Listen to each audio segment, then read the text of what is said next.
Bharuch local crime બ્રાન્ચની ટીમે વાલિયા તાલુકાના ગુંદિયા પાસેથી સેવડ ગામ જતા એક માર્ગીય રોડ ઉપરથી ઇકો કારમાંથી વિદેશી દારૂનો જથ્થો ઝડપી પાડ્યો। પોલીસે કુલ 2.51 લાખનો મુદ્દામાલ કબજે કરી એક ઇસમને પકડી પાડી કાયદેસરની કાર્યવાહી હાથ ધરી 2 ઇસમોને વોન્ટેડ જાહેર કર્યા છે। એસપી આગામી તહેવારોને ધ્યાનમાં રાખી કાર્યવાહી કરવા આદેશ આપ્યા છે।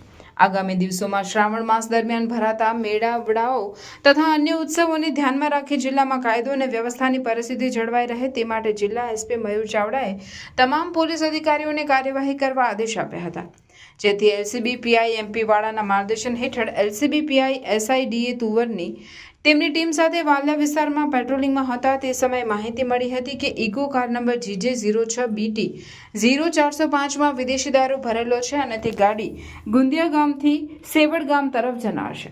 આ માહિતી મળતા જ ટીમે ગુંદિયા ગામથી સેવડ ગામ તરફ જતા એક માર્ગીય રોડ ઉપર વોચ ગોઠવી હતી।